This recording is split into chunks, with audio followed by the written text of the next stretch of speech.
There we go. Okay, so a little bit of outline what we're going to do today. We're going to do some breathing, and we're going to do what I've called stare breathing, and we're going to do it in two ways. We're going to do it active and passive. So there's times where you're just working on your breathing as a kind of a nicety. And then there's another time we're using your breathing actively. So in other words, I'm walking to work, I'm just breathing.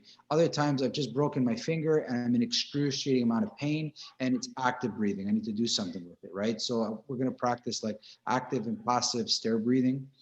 And then we're going to get into some movement stuff, moving on the half breath. And then we're going to study some strikes. We're going to study how to develop some strikes. And then we'll get into some visualization with strikes. Okay, so kind of got a little bit of a thing. We'll see where it goes. I mean, I have no idea. I just outline this stuff and see how it unfolds. And then we'll do it again on Wednesday in a different way. So that's my big thing now. The Monday, Wednesday classes, I'm going to try do the same topic and try to see if I can cover it in a different way and see if you guys see it the same. Because you can cover something many different ways, but it's actually the same thing, right? So we'll see how it goes. Okay. Questions? No, I'm sure everybody's good. Okay, so let's do this now. So just stay where you are. It can be seated or standing. It's completely up to you. Take a deep breath in and then out. And now the next one, think of it like a set of stairs. So you go a little bit higher or a little bit deeper. So breathe in a little bit more. Breathe out a little bit more. So and now think of another step. Third step, a little bit deeper. A little bit deeper on the out. And think of another step, a little bit deeper. A little bit deeper out. And then the fifth step should be really deep. And then really deep out. So the visual that I want you to have is like stairs. Like every time I go up, like it's like I literally, it's like I'm going deeper. I'm going higher in the breath in and higher in the breath out. And this is very passive. Like I want you to enjoy it. I don't want you to work at it. I just want you to think of stairs going up and then think of stairs going down. Okay, so you're going 1 to 5, 5 being full, completely full, and 1 being very little area in and out. Okay, so just manage that on your own. So try it just for 2 minutes on your own right now, this kind of step breathing. So it's a little bit deeper with every 1 till 5. So like 5 steps.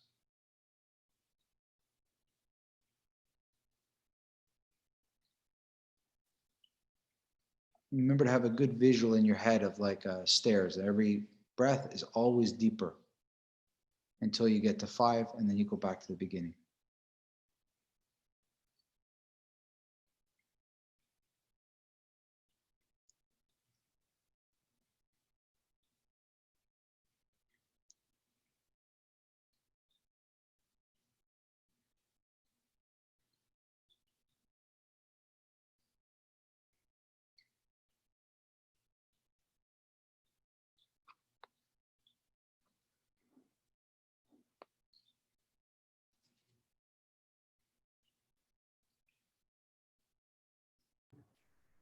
Emmanuel, Yep. how much forcing should be involved? Every time I try this, it feels like No, light, really light, and then the active is going to be forced. Like you're going to really like the active will be a different way. The passive is, it's like passively moving. Like it's very relaxed. It should be super comfortable. So don't go that deep. But you want to be full. But it shouldn't be like torture to get it in or out. It's just passive. Yeah. 1 more minute, guys. 1 more minute. So think of stairs. Relaxed, deep, but still passive. It's like passive listening. Think of it like that. Like you're not focusing, you're just listening in general.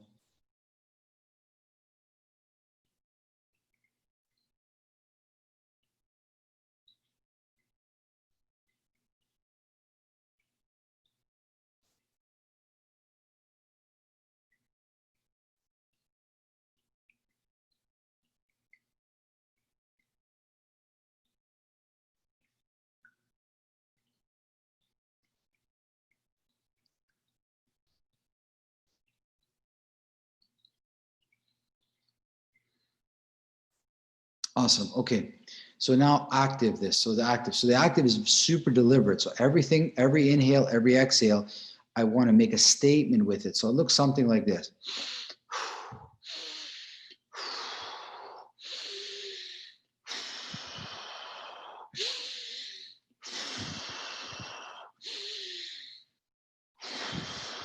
So the trick with this is this, okay? Don't let it go to your head. So you don't breathe this way, okay? You breathe this way, okay? If you notice how I did it on the exhale, I made my mouth like I blew out my mouth, right? And on the in, I can feel the cold or the air burning my nose. Like I feel my nostrils inside getting hot. Okay. So you're sending no clear doubt that you're dealing with something. The breathing is, I want everybody to know I'm working on breathing right now. The passive, maybe nobody will even see it. Maybe nobody will even see it. For me, I've done active breathing because I need to show students how to breathe. I need to communicate how I'm breathing. So I make it very active. So right now, just don't worry about how you look or how it sounds, right? But it's 1 to 5, every time deeper, and you clearly want to show that it's active. I really want to show that I'm breathing, and I want to know I'm breathing, and I want to feel I'm breathing. So try it for 2 minutes on your own. Yeah. Everybody should hear it. You should be able to hear it and you should be able to feel it. Otherwise, it's not active. Right? If you feel lightheaded, breathe into yourself, not your head.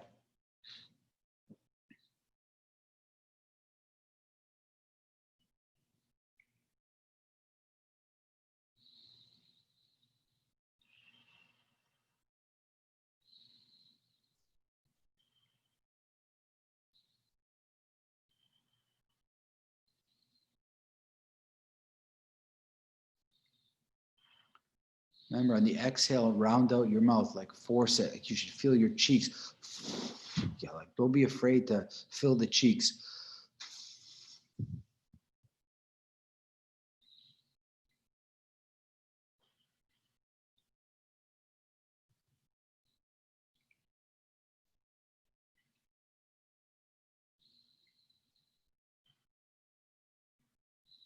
One more minute, guys. One more minute.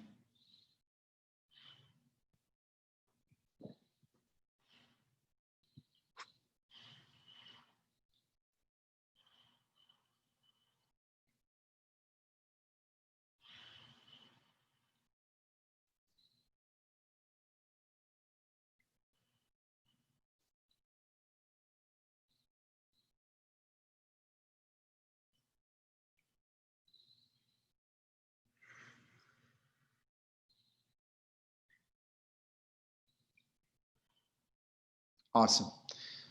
Good, guys. How did it feel? Did you feel it go to your head? A little bit. A little bit? A little bit. So you got to know how to use the cheeks, guys. Like here, this part with you there. Like for me,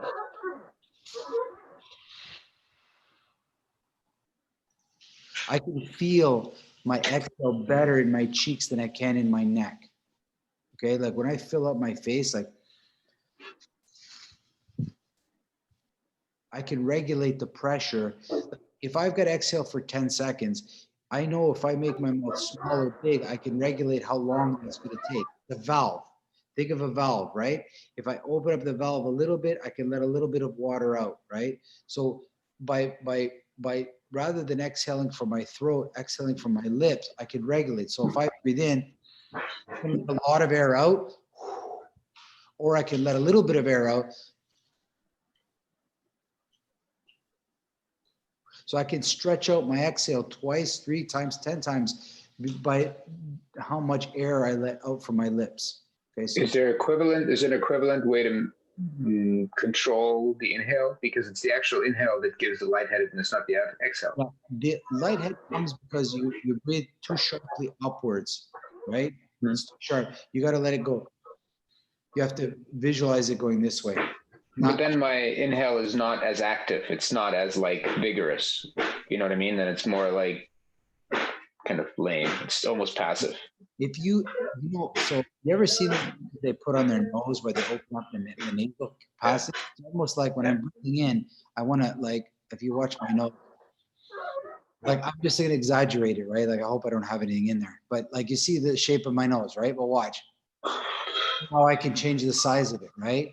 On the inside, it's like you want to. I want to smell something. It's like I open up. Look, you look how you can open up your nose, right? It's like I need to open it up, right, so to speak. And you know when you Yep. smell something bad, you ever see people like they squinch their nose, and when it's something good, it's like they open it, right? It does open a little bit, right? So it's kind of like that.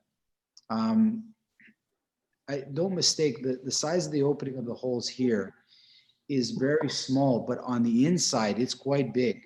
Okay. The most interesting thing I've ever seen was if you've ever seen a skull of a bear skull, okay, the nose, if you look at a nose of a bear, it's very small, just as big as ours. But behind the nose, they have like 10 times the capillaries smell. That's why a bear's smell is so good. He's just got like a huge amount of stuff going on behind his nose. It's just massive. Sensory system. Sensory Sensory system. I have it here if you ever want to see it. It's like 10 times that of a human. They can smell. You put a potato chip in a forest, Oleg, one potato chip in an entire forest, that bear is going to find that damn potato chip. It's crazy. I couldn't find it. I couldn't find it in my house, let alone in a forest. Their smell is that good, right? And I'm just using a bear. I think they probably got the best nose in the forest, without a doubt. Okay? And all animals have good noses, but that nose is off the chart. You got to just see the skull beside each other, okay? So I want you to work with that breathing in many cases like that, okay? So let me progress on. Any other questions? Anything? Let me mute you guys for a second as we're getting some cross. Hold on. Okay, so now we're going to work on breathing, moving and breathing on the half. So it looks a little something like this, right? Maybe I'll explain. So I take a breath in, and about halfway on the inhale, I move. So at the beginning, I don't move. So I start to breathe in, and around the halfway of my inhale, I start to move. And then I breathe out, I stop, I breathe in, halfway as I'm breathing in, I move again. So So you hold your breath while you're moving? No. You're always breathing. You're only moving at the half inhale. And then you stop and breathe out. So you're staying still, breathing in. As soon as you reach halfway, you move. And then as soon as you can't breathe in anymore, you breathe out and stop. So you're only moving on a half an inhale. That's the only time you allow yourself to move. So the movement only starts at half. You continue to breathe in as you're moving. I got you. There's a reason. There's too much tension in the initial breath. When you first breathe in, there's a little bit of, it's not a good time to go. You're not actually at your best. At the half, you're really good. So I want you guys to get good at the half breath. So you breathe in, halfway, you feel you're much more relaxed when you go. You're a little bit calmer, okay? And then you stop, you breathe out, and you're only moving on half, the second half of the inhale.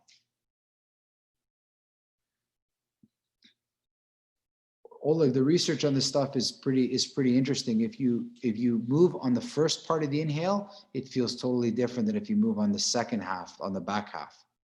It's really a different story. Psychologically, there's too much anticipation on the initial movement.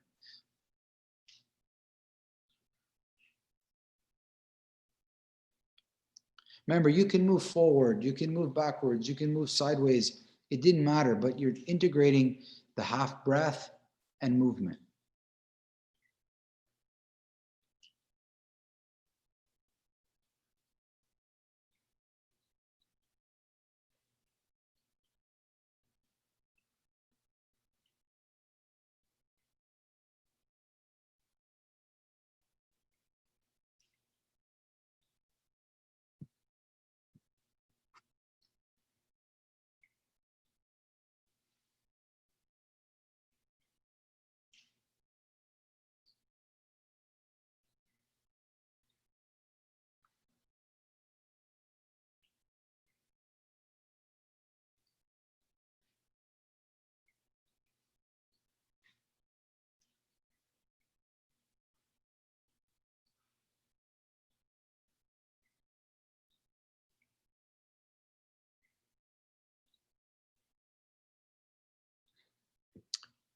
Awesome, guys. Good. Okay. So now, so watch Michael just for a second behind me if you can see it, and I'll kind of walk you through it.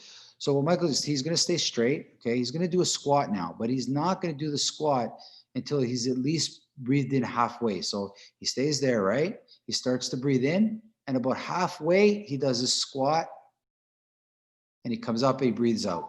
So he's doing a squat with only on the half inhale, right? Watch him again. That's it. So you first breathe in, and then halfway you do your movement. Now you have four options. You can do a push-up, a squat, a leg raise, a body. It doesn't matter. It's all the same. So on your own, just for a minute, try this with some of the system exercises. So you're only doing the exercise on the halfway full on the inhale. You're not doing it at the very beginning.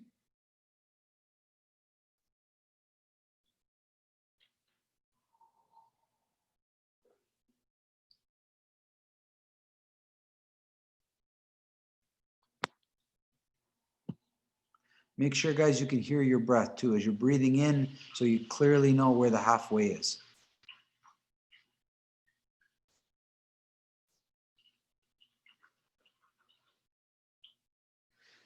Very good, Ralph. Nice, nice, nice. Miro looks good.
Awesome, guys. Come around. Good. How did it feel? Feels like the breath is carrying you into the move once you initiate the breath. Yes. So guys, like I said, a lot of this stuff will be there for you to watch again and practice with it, okay? But you have two options. Actually, it's three options. So what I explained to Oleg, I practiced this. You got to do it almost on its own. Like spend an hour with it. So like tomorrow, if you're going to go for a walk, let's say you take Adam, you go for a nice walk outside. I want you to practice moving on the first half of your breath. So you breathe in and you move, and as soon as you get halfway full, you stop. So you won't move on the second half. And then other times you move on the middle half. But you could also move, I could also do it where I don't move at the very beginning, I move in the middle, and I don't move at the very end. So there's 1/3, 1/3, 1/3, or half and half. And guys, this is not a right or wrong. What you're doing now is taking something ridiculously simple as breathing and dividing it and looking at it under a microscope and with deeper lenses. You're saying, what happens at this point? Not just what happens with the inhale, what happens with the inhale divided up into 3 points. So you've sliced it thinner, right? So no matter how thin you slice it, guys, there will always be two sides to this whole thing, right? So don't look to be right or wrong. Just look to see what it did for you.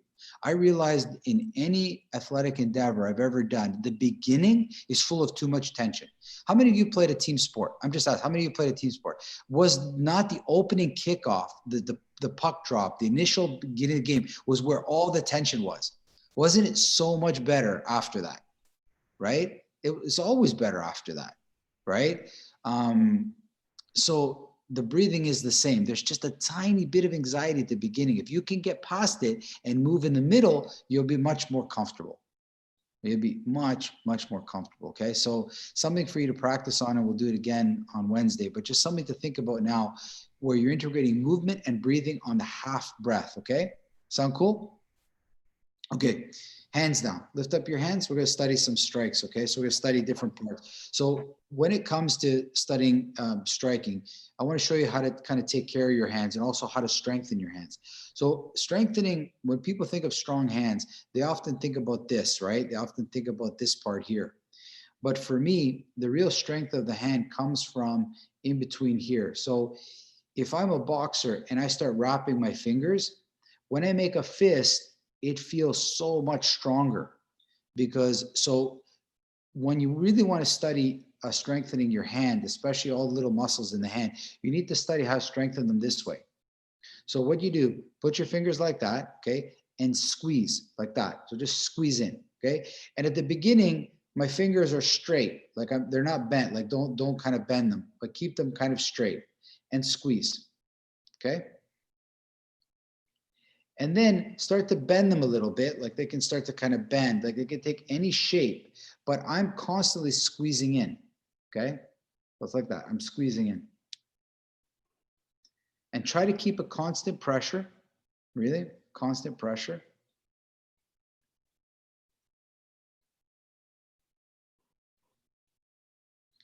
And the same with your thumb too, like, I don't know if you can see it, but like I'm kind of forcing it, like, so I'm opening, I'm closing and I'm opening with this, right?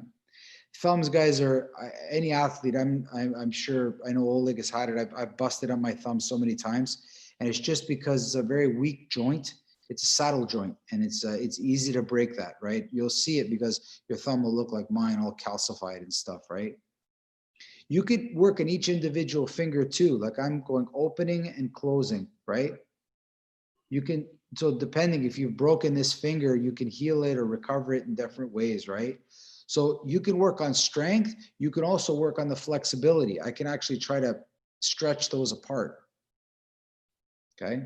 You want to make sure your fingers are flexible, but they're strong as well. So get in, don't be scared to get into each individual finger. Okay.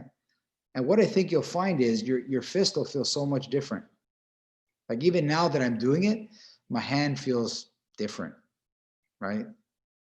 I watch you make a fist and see, like, squeeze here when you make the fist, like squeeze these together, right? And what you're looking for is a feeling of this, not a feeling of tension, but a fullness into my hand. So it's like everything is squeezing, okay? So try it with, make sure you got both hands. So stretch or tension, doesn't matter. Just try it. And then after you finish all the fingers, right, make a fist and see that you not only feel this, but that you feel this compressing it. Okay. Yeah.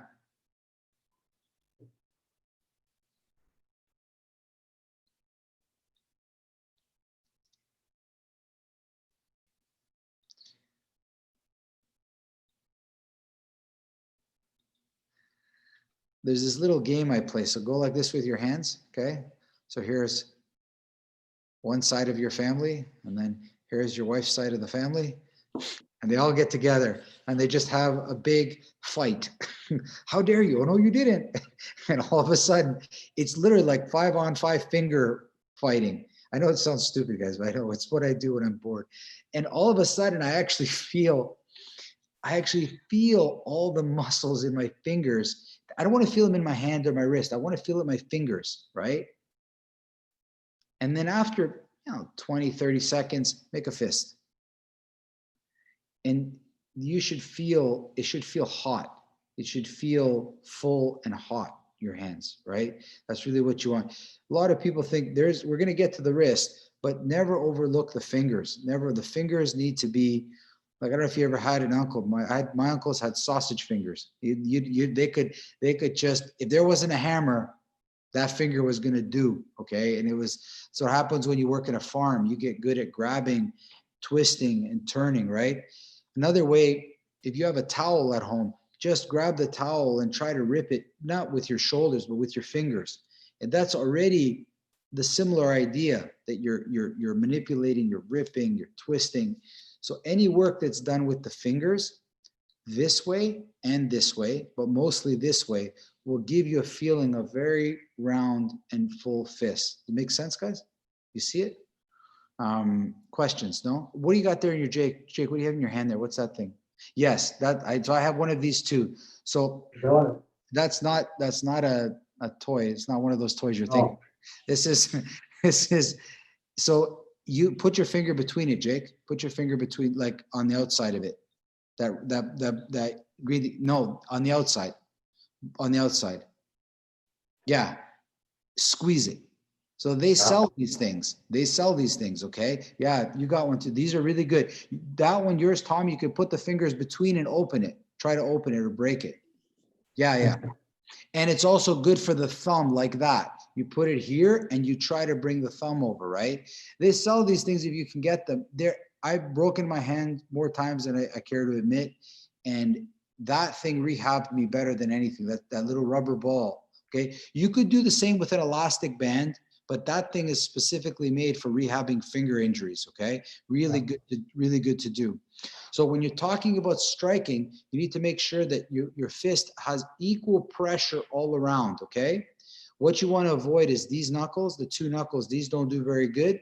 You want to always be on top of the big knuckles and all four landing on impact, okay?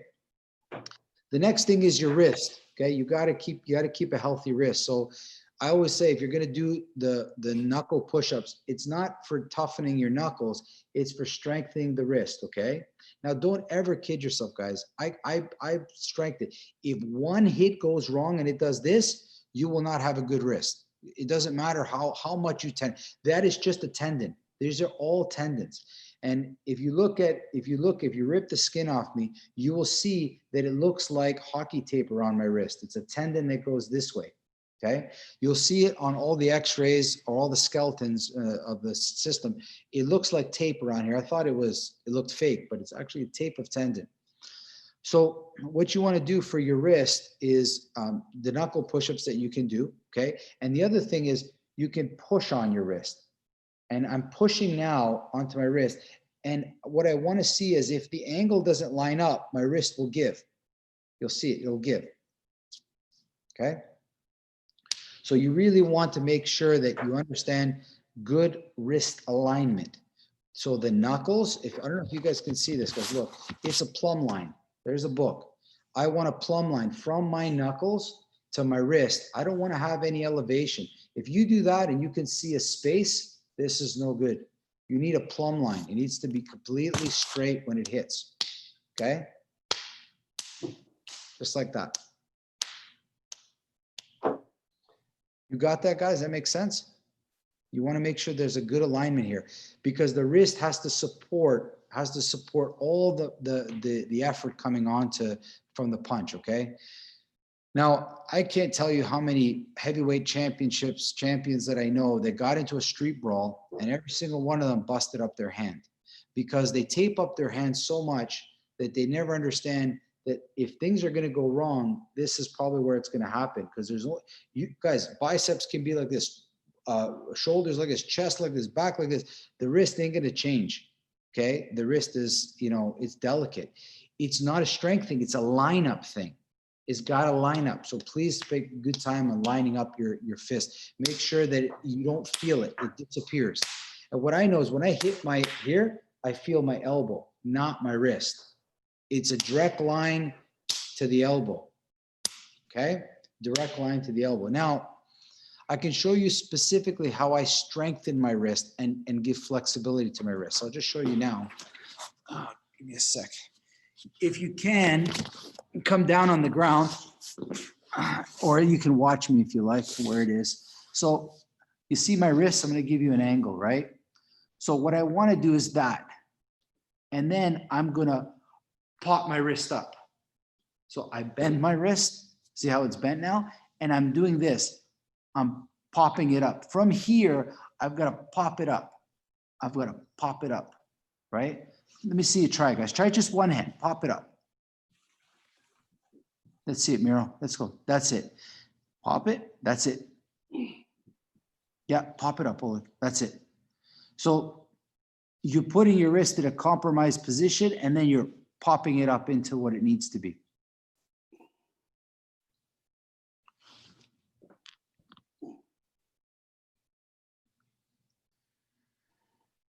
You can do it from your knees, guys, if you like. You can do it from your knees. You can do it from whatever it is that you feel. Pop, pop, pop, pop. Watch me here, guys. Watch. I break one, pop the other one. And you could even do it even on your wrists, right? Push-ups, right? So good, Miro. Now, so the next one, pop your wrist up. So halfway up, you go from your wrist to your fist. Halfway, go to your fist now. Pop. That's it. Because I don't know if you can see Miro. Look, half push up. Do it again, Miro. Halfway. Stop at halfway. And now make a fist. Pop. It's like that, exactly. So I'm here, halfway up, I decide to go up onto my fist. Halfway down, I go down on my wrist. Okay? Start slow, guys. I don't want you to injure yourself, but it can be done. It's just your mindset. You can go. This will really strengthen your wrist.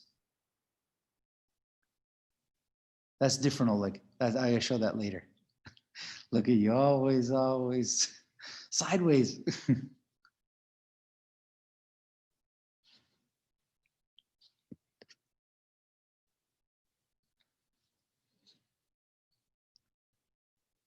Okay, good enough, good enough. That's good. Next one is Oleg had kind of found it on his own or saw it. So I'll show you. So from here, I start in this position.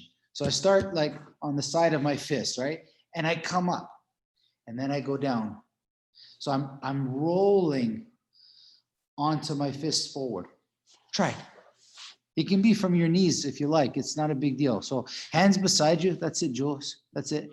And now roll forward, and up. There you go. That's it, Jules. Nice. Try to relax your shoulders as much as you can. Just think of rocking the body forward onto the front of the fist and then come up. That's it, Jules. That's it.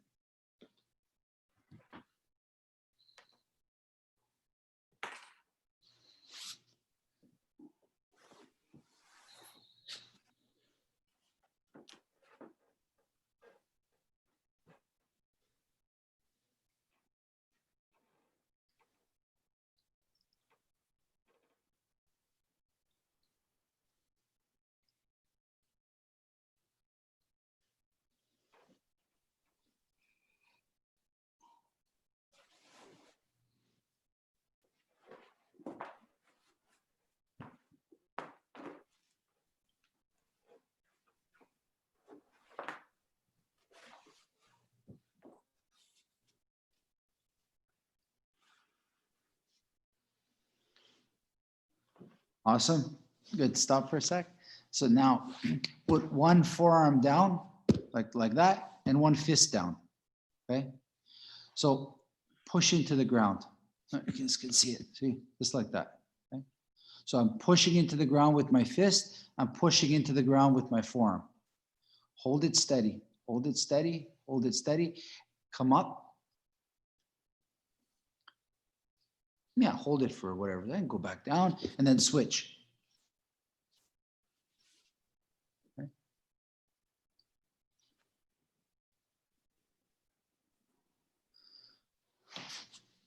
Yeah, switch whenever you like, guys. 10, 20 seconds and switch. 10, 20 seconds. This is the frame. This is the frame of strikes. Believe it or not, this is the frame. I'll explain to you after you do it for a little bit. I'll show you what I mean by the frame. I want you to be very familiar or comfortable in this position. Forearm and fist, forearm and fist. Remember, don't just push into the ground, push into the ground. Don't just hold the push up, push into the ground like you're really pushing.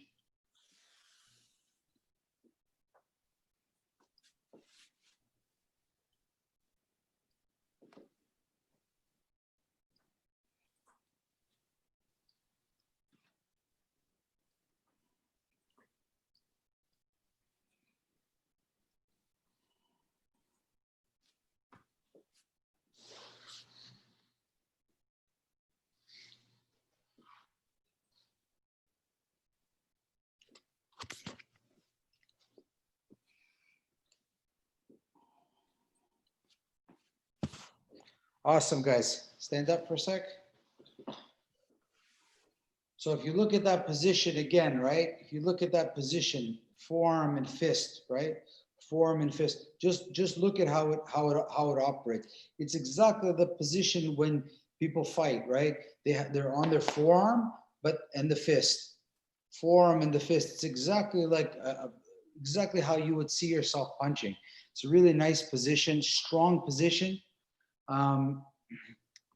Other ways I've explained it. Long time ago, we had a shield and we had a sword. You protect yourself with the shield and you use the sword. You protect yourself with the shield and you use the sword. Like very familiar to work with your forearm and then with your fist. Okay, but just like that, buck, buck, buck, buck. Very, very familiar position to have. Okay.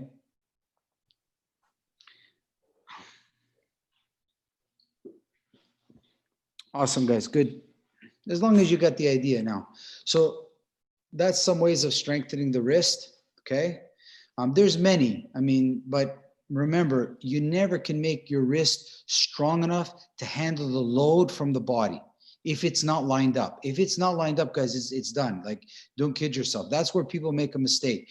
How many football player friends of mine, they did exercises on their neck. They used to have necks like this, okay? 21-inch neck, 21-inch, guys, 21-inch neck is like my head straight across, okay? But if they didn't go into a tackle right, their neck was broken. Didn't matter how strong your neck was. It cannot take, those bones in your neck are small. No matter how much muscle you put on them, it's small. No matter how much, these are small bones in here. They won't handle it. Okay, so alignment is number one with the wrist, okay? Elbows now. The elbow is the rudder to the strike, okay? So if I change my elbow position, I change my strike. So like this, it's a hook. Like this, it's an uppercut. Like this, it's coming this way, okay? So what I want you to do now, put your hands up, okay? Like in front of you, right? And change the position of your wrist, your elbow. So your elbow is like the rudder of a boat. So don't worry about the fist. Just change your elbow and then straighten. Come back, change your elbow, straighten. And watch how, if you want to know how to strike, you need to know how the elbow works to direct the punch. It directs the punch. So the feeling when I do this, to me, it feels like if my fist is full, my wrist is aligned well, this whole part of my body feels like I have a cast iron hockey glove on. It feels like one piece. So the only thing I've got to determine is what angle do I want? You know, do I want to come in like this? Do I want to come in like this? Do I want to come in like this? How do I want to come in? Like what angle, whatever angle my elbow takes, right, will dictate the strike. I just think about my elbow. I don't really think about the strike. If the elbow's got a good line, it's coming straight. Yeah, so just visualize and think about your elbow as a rudder.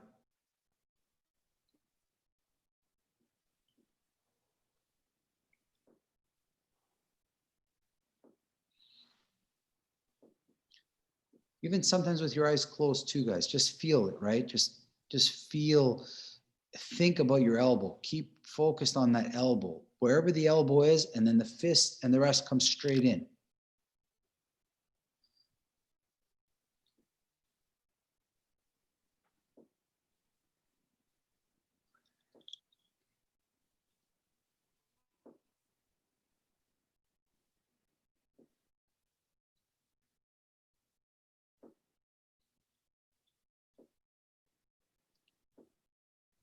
Nice, Ralph. That's good.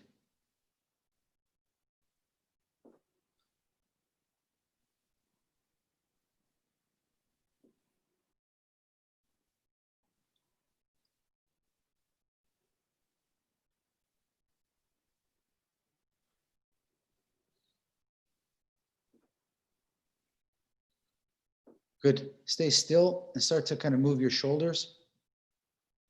When you're moving your shoulders, I want you to try feel, or if you can feel the collarbone, this hard bone, I can hear it knocking, and my shoulder blades.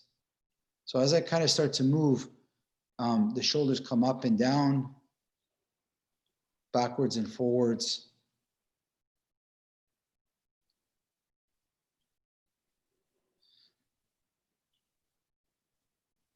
And that movement needs to be passed to the arms. So it's like I create like a movement from my shoulder to my elbow to my fist. So it's like a wave of sorts, right? A wave of sorts. Yeah, Oleg, you can do it like that. If you do 1, 2, like allow the whole wave to go to the arm. Yeah. So the source comes from the shoulder down the elbow to the fist. Yeah, be together.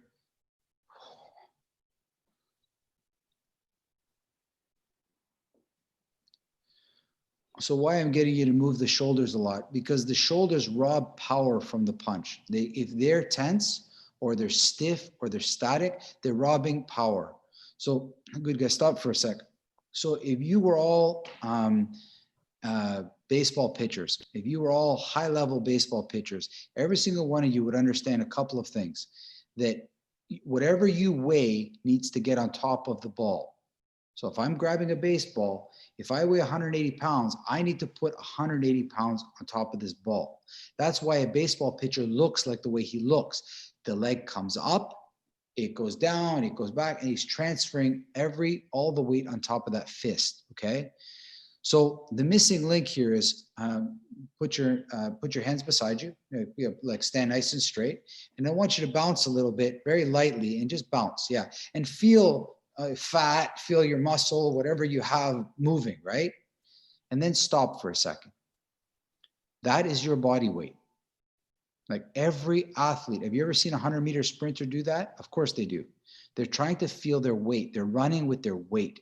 You're punching with your weight. That's why all the boxers are doing that in the corner, as they're bouncing up and down. They're trying to warm themselves. They're staying calm and they're feeling their weight, okay?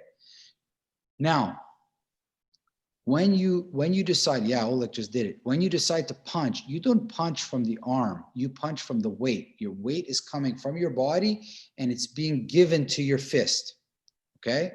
So bounce a little bit and try give your punch, give your weight to your fist.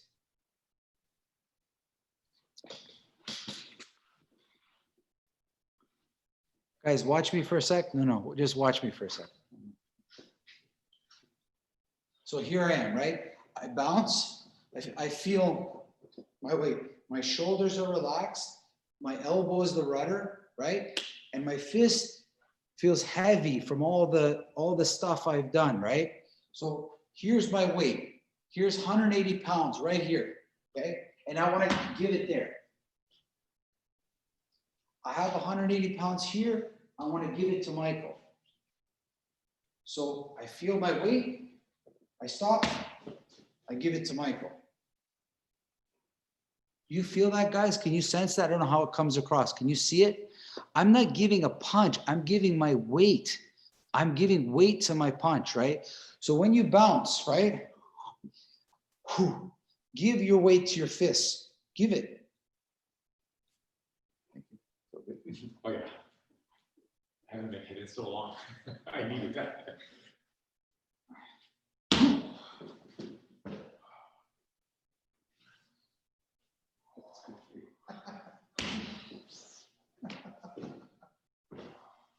Michael's having a good time. Key to my back today.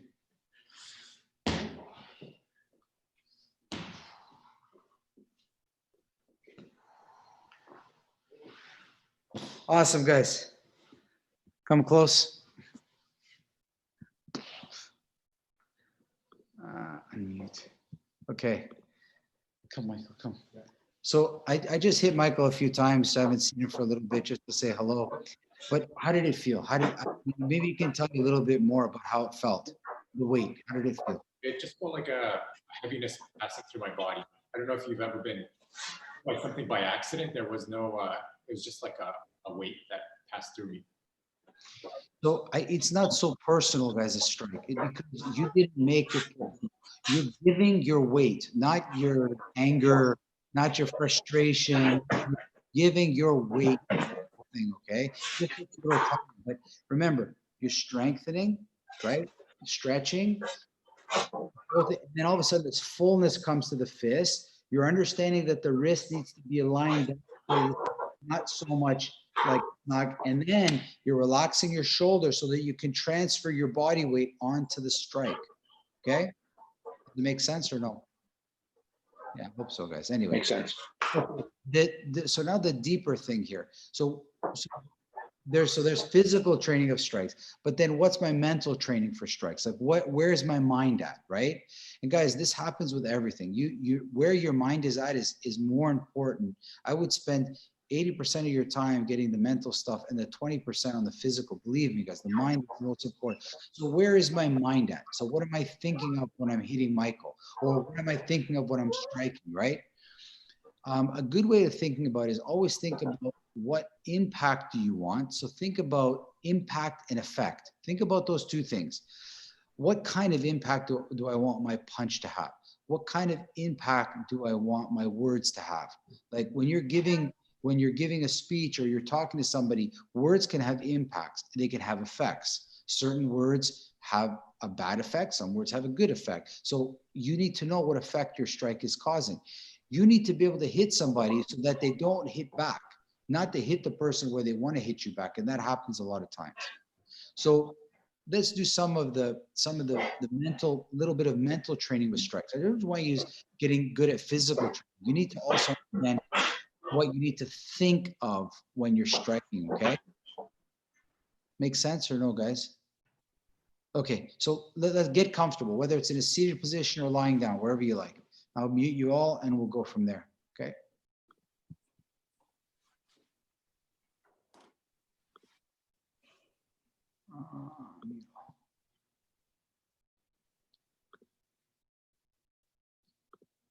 So at the beginning, just leave your eyes open. Yeah, don't close any eyes. Leave your eyes open and just start to breathe.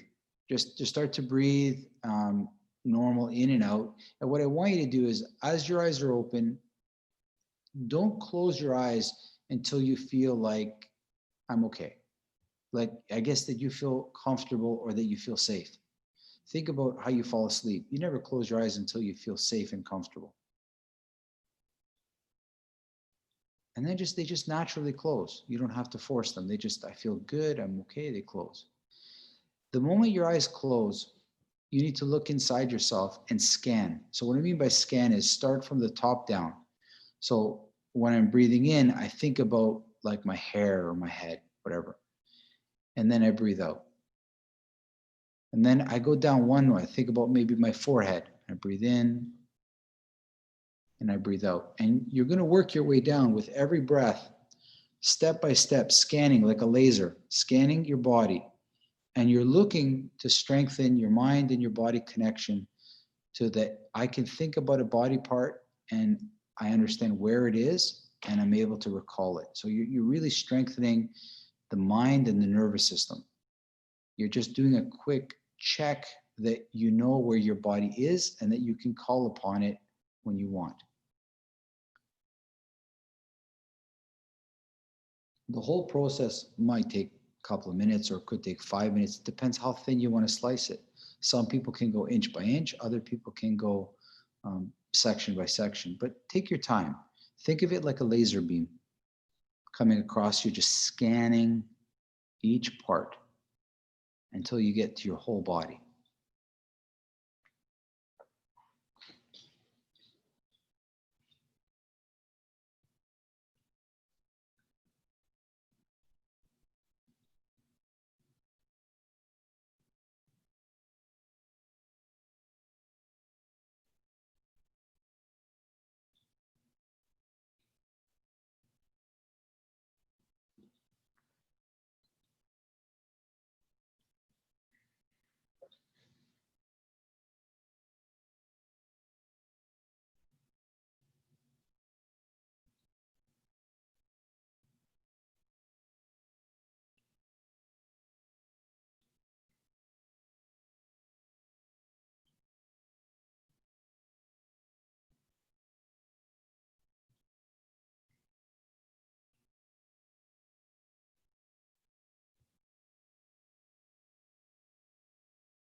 No need to open your eyes now, but just stay where you are and breathe.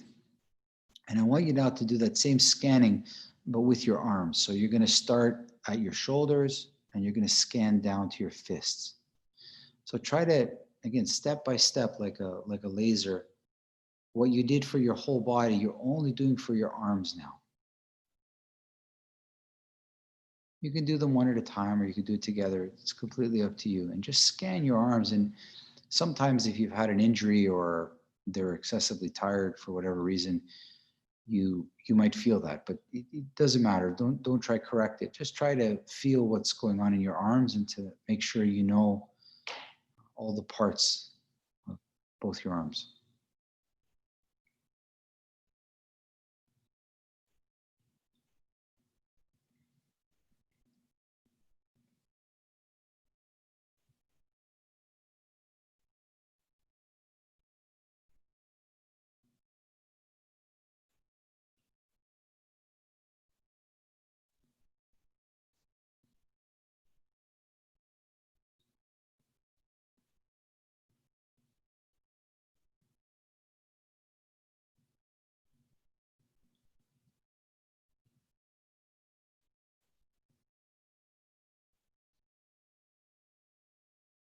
Very slowly now shift your focus towards you punching, but nothing in specific, not a person or a bag. Just what do you want your punch to look like? Like how will it look? Your hand comes up, your shoulder stays relaxed, your elbow extends, it straightens, and your wrist and your fist open forward. Do you want to be leaning or do you want to not be leaning? Is it going to be a precise effect or is it going to be a random? Think of how you want your punch to look.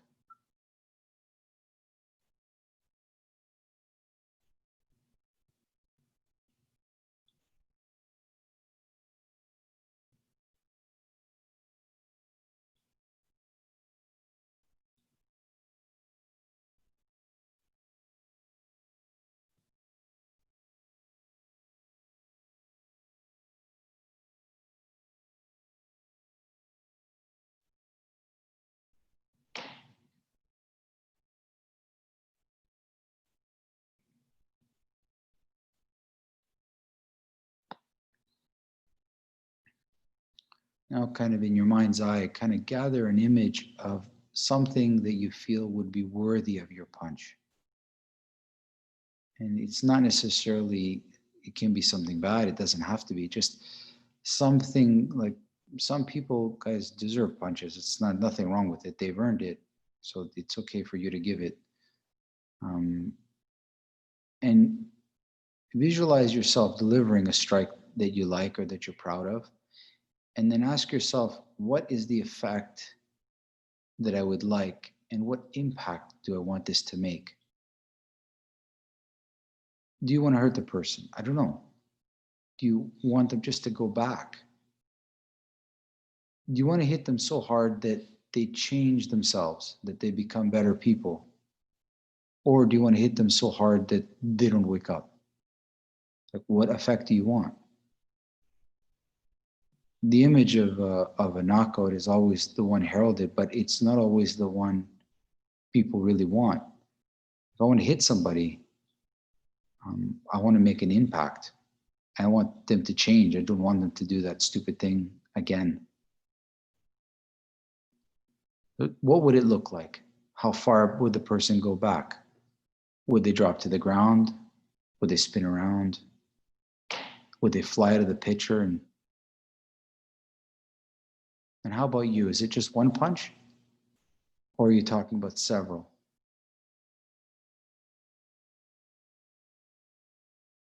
And how do you feel about it as well? Did you deliver a punch in a way that you felt okay, like you didn't feel upset? Could you deliver a punch where you're not upset?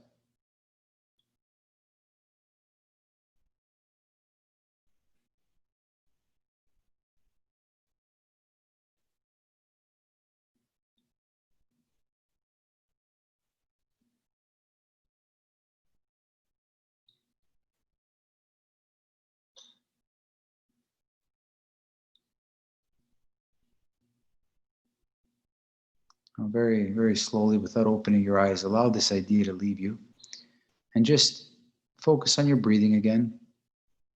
Kind of let that pass. No point holding that idea. Just let it pass.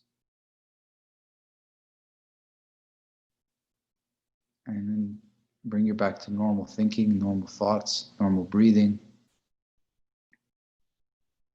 And when you're ready, just slowly open your eyes and come around.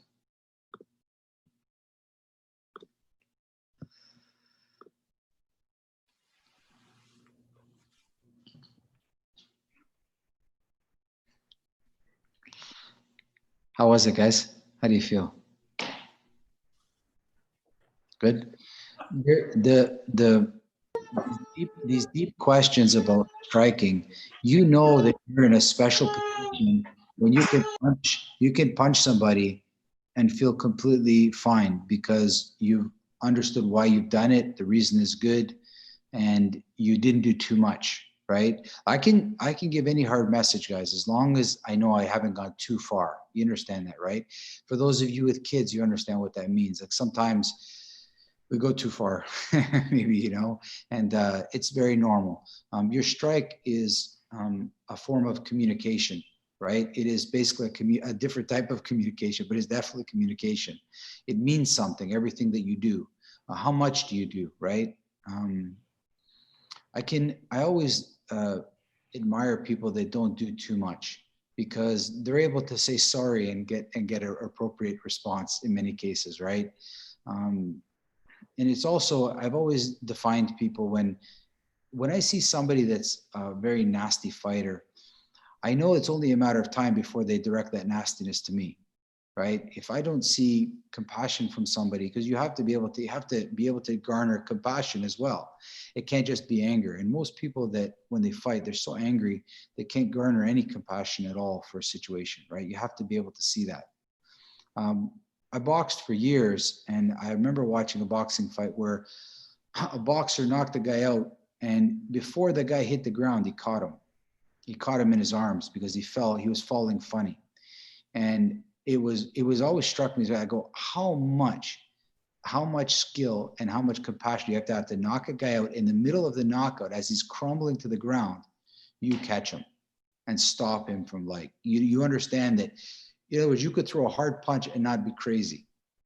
Of course, you can throw a hard punch and be crazy. That's nothing new. And I've always said to myself, I'm going to study how to do a hard punch. I want to think about an impact that makes the person change who they are, because they've obviously done something stupid to upset me, because I don't get upset easy. So I don't want to hurt them, but I want them to change their ways and not do that again. If they do that, I'll be happy. I'll be more than enough for me. I'll be happy with that. I don't need, I'm sorry. I don't need, just change yourself. Don't do this stupidity again. You know, don't put yourself in that position again. This is being able to deliver a hard message without animosity, without callous, you know, just toughness. And that's it. Like true tough love, you know. What do you think, guys? Feels okay? Yeah, that's all right. Good. I'll work on some more. I got some more ideas for the strength. If you can, next Wednesday, if you're coming, bring like a small towel, like a beach towel, a big towel, and then also like those little towels, the cloth ones, okay? And then we can do some stuff. And also if you have very, very lightweight, like I can't explain it, like 1 pound, like something very small, just a little bit of weight. It can even be a can of tomatoes or something. I mean, just something that's very light, but it does have weight to it. Okay, if you can find it around your house, all right? Make sense? You like the topic, guys? It's good? You enjoy it, the strikes? Okay. I can't say thank you enough, guys. I'll see you Wednesday, all right? Thank you, Emmanuel. I'll post this soon, guys. Thank you for coming, okay? Have a good week, guys. I'll see you Wednesday. Bye. Bye. Bye. Bye, guys.